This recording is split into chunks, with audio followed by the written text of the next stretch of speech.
Yo, have you heard about Anchor? It's the easiest way to make a podcast. Let me explain. It's free.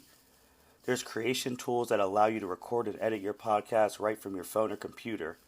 Anchor will distribute your podcast for you so it can be heard on Spotify, Apple Podcasts, and many more. You can make money from your podcast with no minimum listenership. It's everything you need to make a podcast in one place. Download the free Anchor app or go to anchor.fm to get started.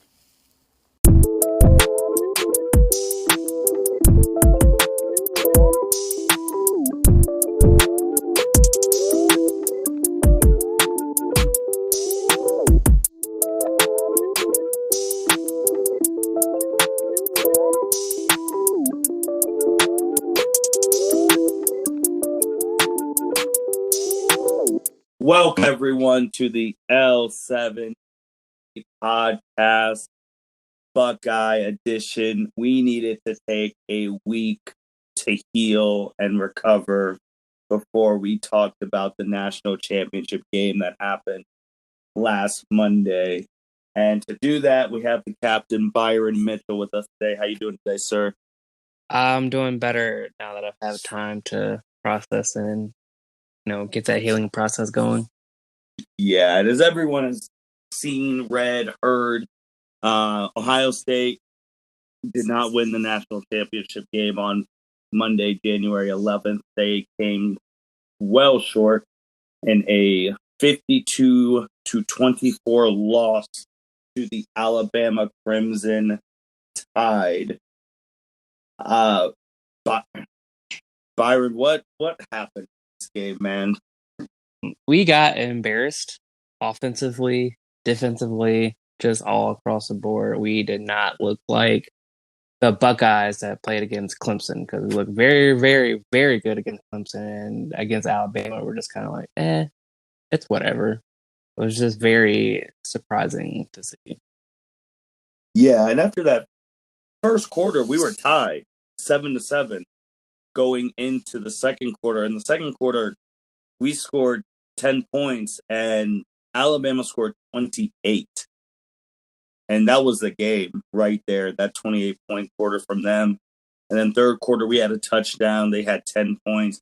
Fourth quarter, we had 0 points at all, and they scored a touchdown. And it's hard to see because we lost by 28, just round up, lost by 30.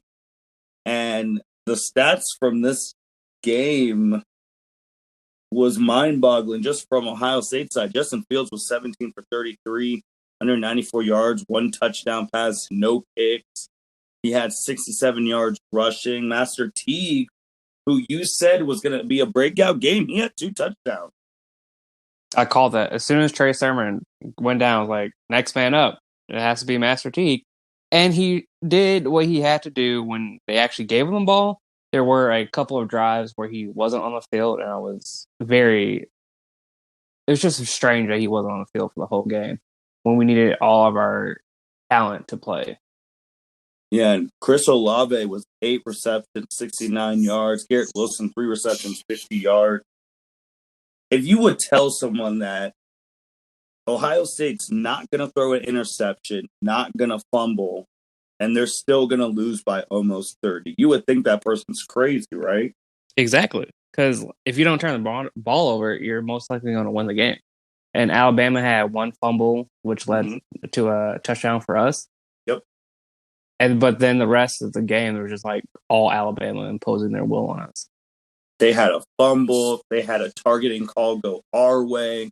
And they still won in the way that they did. And just going to Alabama's side, Mac Jones, who we said was the 5th best player on the team, which he is. I mean, he was 36 for 45, 464 yards, breaking a record, 5 touchdowns, 0 picks. Najee Harris was 22 carries, 79 yards, 2 touchdowns. And then when Najee went out, we had this random Brian Robinson Jr. had 10 carries for 69 yards. And we're like, who is this guy? Probably the star running back next year. Then the biggest one was Devonta Smith. And we talked about this when we were previewing the game. Sean Wade and them said they want to guard Devonta Smith. That's fine. Devonta Smith had 12 receptions for 215 yards and 3 touchdowns, and that was by halftime. Yes, all in the first half. Yeah, for anyone who didn't watch the game, Devonta Smith didn't play the second half. Well, he played a little in the third, and then he had a thumb hand injury. So they took him back to the tent, and then they put a cast, and he was out for the game. So the 12 receptions, 215 yards, 3 touchdowns was in the first half. He had more receiving yards at half than the Buckeyes did total offense at the halftime. Also, when he was out the second half, John Mechie had 8 catches, 81 yards, and a 10.1 average. And Najee Harris also had a receiving touchdown, 7 receptions, 79 yards. And it did happen. Jalen Waddle did play, and he was hobbling. He'd come in and out. But on their first drive, he was the one who caught a crucial fourth down play. Yep. And he had 3 receptions for 34 yards. The dude hasn't played since October. And even when he got the ball, we couldn't guard him. And he wasn't even 100%. No. And it's crazy to see that in the second half, when Devonta Smith went out, we were sad because you never want to win like that and see a player get hurt. But we were just like, this is our chance to come back. That's how bad it was for us. Yes. One player basically destroyed our whole team. By halftime. To be honest, Byron, if Devonta Smith played that second half and Alabama still had their foot on the gas, it's not crazy to think they could have scored 70 points on us. Oh, for sure. They scored a 50 piece on us, and he was out a half. So definitely could have scored 70. He probably would have had like 400 yards, 6 touchdowns. Which is wild, because I know they would have had 60. He would have got a touchdown. And to think that 70 is on the realm of possibility if they was fully healthy in that second half makes me so sick, because we would have lost 70-something to 24. That would have been probably the worst national championship ever. So, I mean, Byron, what we talked about, let's just bring him up. Sean Wade, he wanted to guard Devonta Smith one-on-one for the challenge, and sometimes he got matched up with them, sometimes he didn't. Sometimes he even got matched up with Jalen Waddle. And I don't know what the scheme was defensively. There was times we had linebackers on Devonta Smith, and you saw everyone tweeting from LeBron James, Patrick Mahomes, to Cardell Jones saying they do realize Devonta Smith just won the Heisman last week. He's pretty good. He's pretty good. Why we didn't have a special scheme for him is beyond me. I know you have to cover everybody on the field. I get that. But this guy is the Heisman winner, had over 1,500 yards in a season. Mm-hmm. And you still don't have any special schemes to disrupt him or cover him. It was just Kerry Coombs. I don't know what his defensive plan was. But once you see the guy has over 100 yards, I feel like he would change it, and he didn't. I mean, I was watching the game with you, and you were getting very hot at the defensive scheme. Anyone going to guard this guy? Like, you were very upset at our. I was. Like, I don't understand. It's a Heisman winner. Like, everyone said this. Like, if he doesn't win the Heisman, it'll be a travesty. And he'll be motivated and go off against us. Okay? Well, he won the Heisman, and he still went off against us. Mm-hmm. And no one was able to guard him. Like, I don't, like you said, I don't know what the defensive scheme was, but I don't understand why you would put a linebacker on a very athletic wide receiver is beyond me. And our defense just looked gassed the whole game. Yeah, which is crazy too, because we just played Clemson, and I, from a defensive side, we just couldn't do anything right. It's sad to say we are lucky we only gave up 52. Yes. That is bad to say that we're lucky we gave up 52. And you can go through the game also. Alabama had 33 first downs. We only had 19. We were 6 for 14 on third downs. They were 6 for 11. We were 0 for 2 on fourth downs. They were 2 for 2.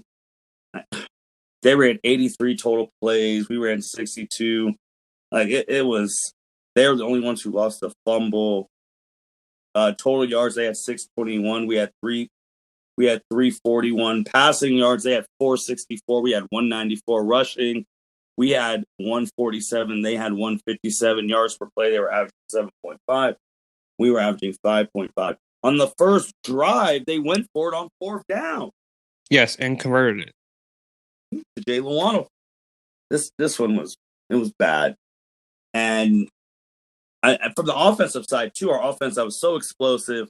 Literally against Clemson, we had Justin Fields had 6 touchdowns, 1 pick, one of the greatest performances in Buckeye history. And we couldn't get it going on offense. And also there were times where we punted, things like that. Did you feel like this game we should have been in a no-punt situation? We should have just been going for it on fourth down, because if we don't score, we're not going to be able to keep up with the guys. And we couldn't score, and we weren't able to catch up with.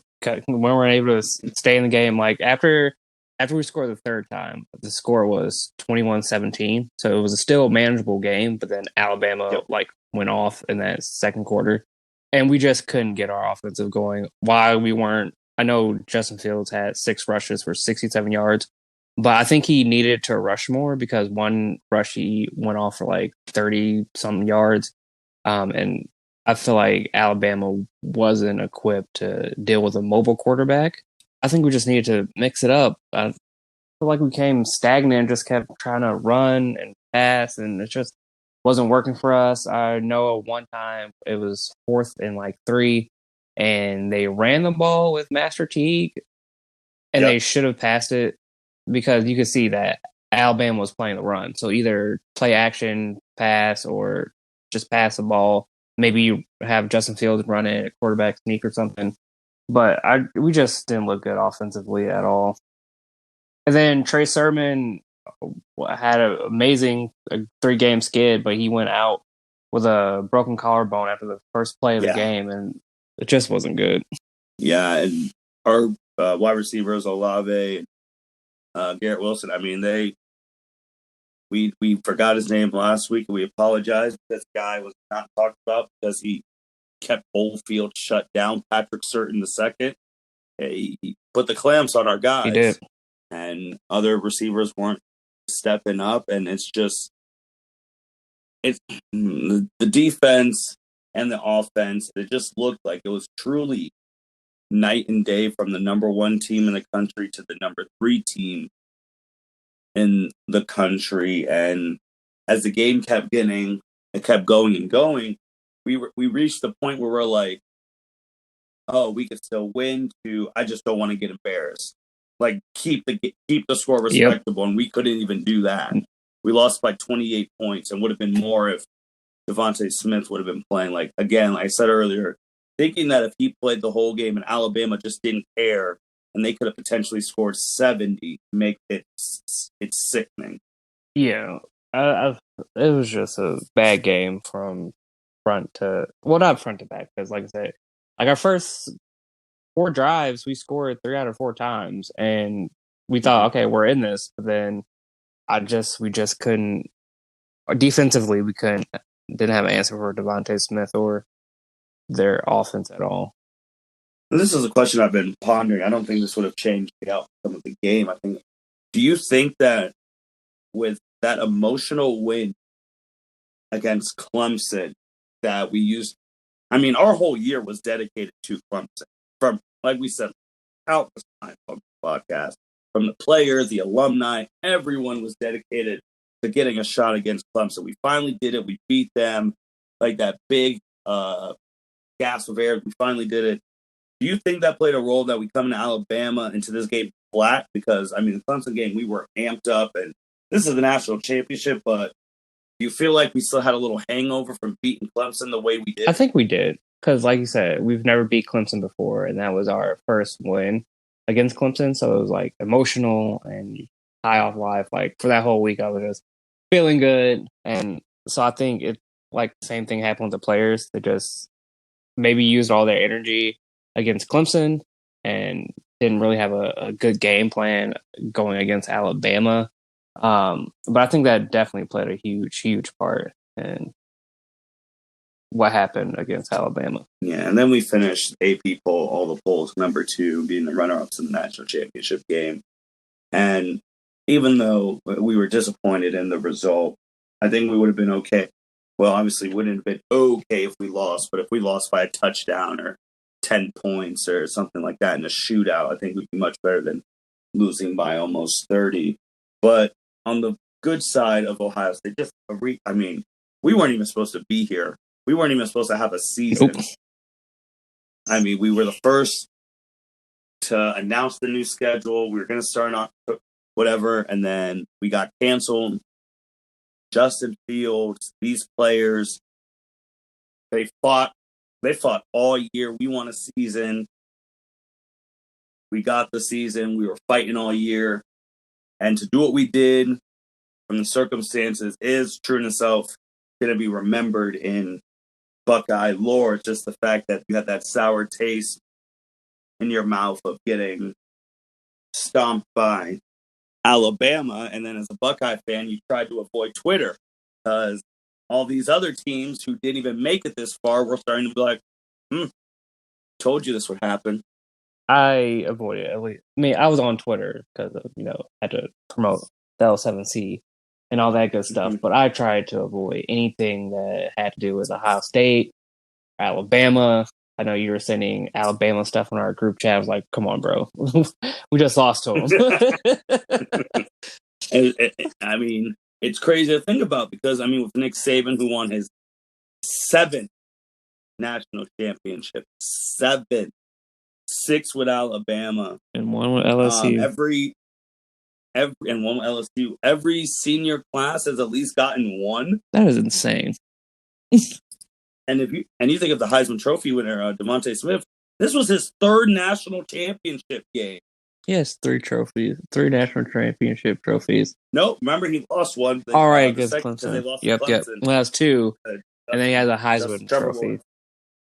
Yeah. Man, Alabama is so good. Every year they just find incredible talent, and I don't understand. Yeah, because the Clemson game proved, because everyone was like, there's Clemson, Alabama, and then you have a step below Ohio State and Georgia of the world. And we're like, hold on, we're right there with those two. And then we kill Clemson. But then when you come here and get killed by Alabama, it's like, are we really on their level? Like, we did beat them in 14, but a lot of things had to go right for us, and it did. I mean, they had 3 picks. We had, that means we got extra possessions. When they had a game of 1 fumble and no picks, it was just bad. But going forward now with OSU, we're obviously going to lose a lot of players. Shaun Wade's already declared for the draft. Jonathan Cooper is leaving. Sooner or later, Justin Fields will declare for the draft. Where do we go from here? Next man up. Hopefully our recruits that that recruited this year in the past couple of years can step up. I am worried defensively because we didn't have the greatest season defensively. Again, that Indiana game, their quarterback and wide receiver went off against us. Penn State, their wide receiver went off against us. And those were our starters. So I'm definitely worried about how we will look defensively. I feel like every other year we have either a good defense or a bad defense. And hopefully this was a bad defense. So hopefully next year we'll have a good defense. Yeah, it's tough because the 1 year Dwayne Haskins was the starter, Urban's last year, I thought that defense was the worst Ohio State defense I've seen in my life. I really did. And then the year after, Chase Young just improves to Superman, and our defenses, I thought that was one of the better defenses we've had. And then this year, I mean, with only playing 6-8 games, the changes in offseason, things like that, there were times where this defense was stout, but we were exposed at the cornerback position. You could air it out on us if you have competent receivers and a competent quarterback. And Shaun Wade, I mean, he could have left last year. He probably would have been a higher draft pick, but now people seeing him this year, especially these past couple, I think that that's going to hurt his draft stock going forward, Oh, isn't it? it definitely hurts his draft stock. I wouldn't be surprised if he goes third, maybe fourth round in the draft. But just him getting beat, not every game, but a lot of the games this season, definitely hurt his draft stock. Now, he definitely could have improved it if he had have kept Devonta Smith in check, but it didn't look good for him. It's going to be interesting. Like, I mean, we always say the next man up at Ohio State. And Alabama was losing a lot, too. Obviously, Devonta Smith, Mac Jones, not like all these guys are gone. But they'll be right. I mean, if you look at recruiting, how much you take at recruiting, Alabama, Ohio State, they're right near the top with Clemson and Georgia and LSU and those teams like that. And you can get those 5-star recruits from high school. But if they can't develop in college, then they don't pan out. So it's just one of those things that we're going to have to really look at going forward, especially, I mean, the most important position on the field, quarterback. Who's going to be our starting quarterback when we suit up again next fall? I know we have C.J. Stroud. I know he's played a couple games in like garbage time. So I know he's one of the. I think he's a 5-star or maybe 4-star recruit. So he could potentially be our starting quarterback next year. I know we have another good recruit too at the quarterback position. So that's the biggest thing. Now Ryan Day. I mean, Ryan Day has 2 losses in his career at Ohio State right now. The semifinal game against Clemson last year and the national championship game against Alabama this year. So him going forward, I mean, as long as he stays, I feel like we'll be very successful.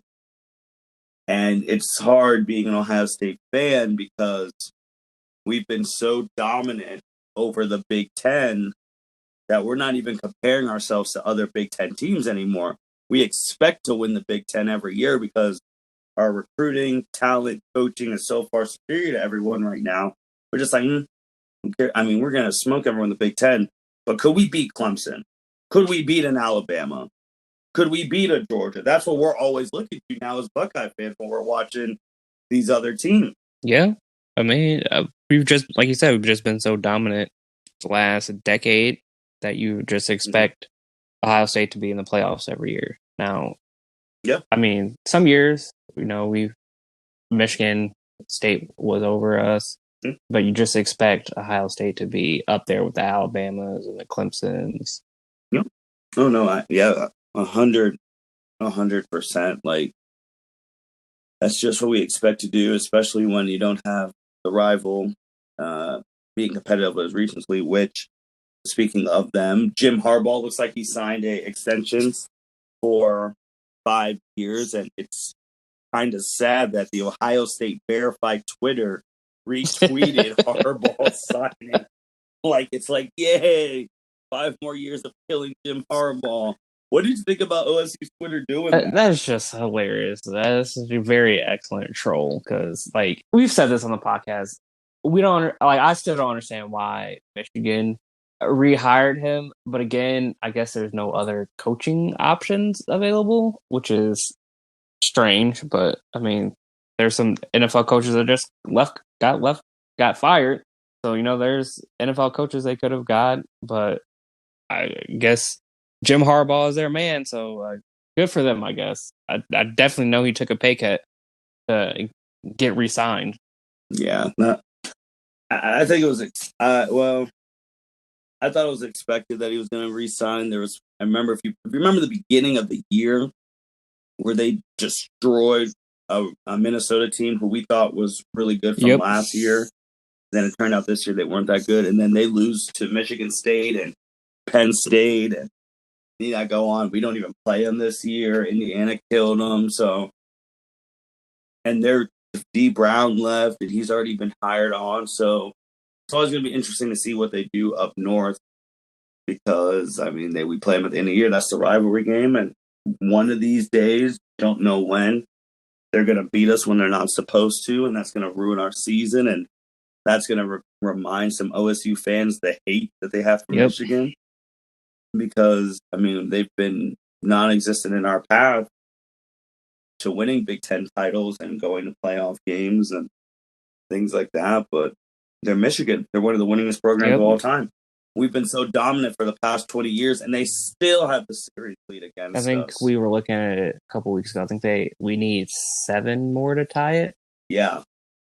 It took 20 years of Tressel, Meyer, and Day, and now we're 7 behind, which I can't wait for us to finally lead that series. That's going to be a real good feeling on that. But now Buckeye, college football is over. Byron, through coronavirus and all that, they finished the season. I honestly didn't think they would because of coronavirus. Mm-hmm. I don't think anybody would be able to finish the season, but we did. Some, played more than others. We heard that stories all throughout the season. But I mean, despite the embarrassing loss against Alabama, I think we had a successful season. We completed the mission and we got an extra game out of it.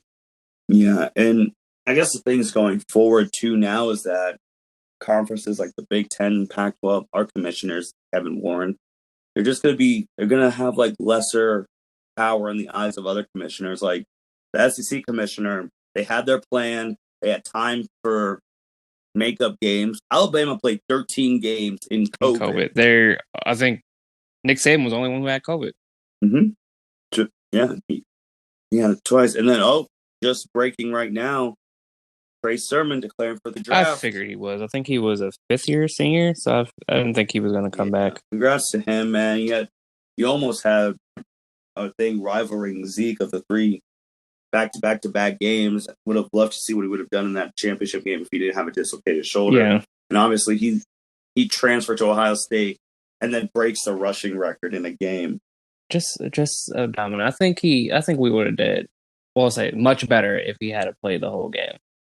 Because he's just so explosive. Like, you have him as a speedy option, and you have Master Teague as like the power running back. So I think it would have been a nice combo to have speed and then the power running game. I think it just would have done well for us. And so we're going to have to wait and see, man. We're going to have to wait and see where these Buckeyes get drafted. NFL, they're still in the playoffs, divisional round still going. I know tonight's a big night for you, the Saints. Yes, the Saints and the Bucks. So we're going to have to wait from the NFL to see how they're doing combines, because we know we're going to have a lot of Buckeyes at the combines. We'll see how Fields and all of them test, and then we'll come back a little bit and talk about when the Buckeyes get drafted, where they're drafted, if they feel like they got disrespected or not. And, we'll go from there. Byron, if you had one word to describe this Buckeyes season, what would you describe it as? Successful. Okay.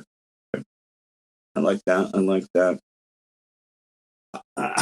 I'm going to use Warriors. They were Warriors this whole fighting for everything they had to even have a season. And with that being said, guys, this was the last Buckeye football podcast of this football year, season-wise, going over games. As we said, we're going to come back and talk about when combine's going on and seeing where our Buckeyes get drafted. And we're gonna go from there. But thank you everyone for listening to our Buckeye previews and reviews during COVID. Hopefully next fall we'll be able to do 15 games to win a national championship. Hopefully we have 15 reviews and 15 previews on our way back to a national championship, because now a new focus is not getting embarrassed. So now that we had, lost to Clemson, beat Clemson this year, is Alabama the next mission? Beat Alabama like they beat us? I think Alabama should always be a goal or mission, because they're the New England Patriots dynasty of college football. True. Like, you want to beat them, and unless they have some fluke nonsense like the year of LSU when they won and Tua gets hurt, things like that, something freaky like that happens, they're always in the mix, and you're going to have to beat them to win the title. I don't think anyone has won the title in this new era without beating Alabama, except for LSU, but LSU had to beat them in the regular season to get there. Because the first year we beat them to get to the national championship. and they were the number 1 seed. And then Clemson, with Deshaun Watson, beat them in the national championship game after Alabama beat them. And then Alabama beat Georgia in the national championship game. And then Trevor Lawrence's Clemson beat Alabama in the national championship game. And LSU beat Alabama in the SEC to get to the national championship game. And then this year, Notre Dame didn't beat Alabama, and we didn't beat Alabama. And I know it really was sucking about this game is that how the heck did Notre Dame keep Alabama to 31 That points? is what I want to know. That is what I asked the day of after the game. I was like, how did Notre Dame have a better defensive scheme than we did? Devonta's halftime stats, he still had 3 touchdowns that game, but his yards and all that, I don't even think he had a better game against it at half than he did against Notre Dame the whole game.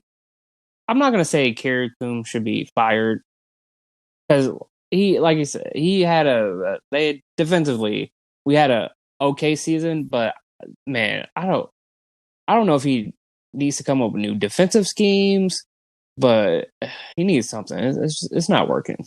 Yeah, because I'm surprised we didn't look more into that, how Notre Dame schemed them up, because it's crazy. Because Notre Dame, what was that final score? 31? Yeah, 31-14.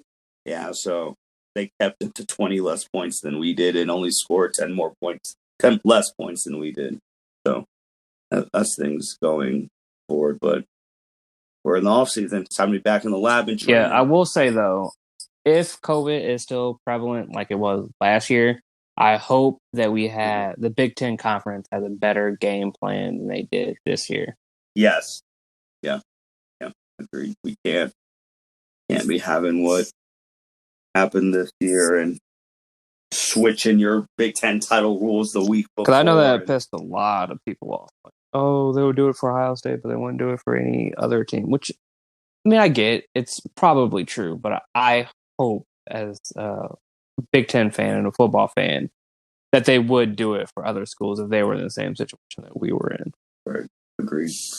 We're going to have to wait and see. But with that being said, that concludes the college football season in COVID. A completed college football season.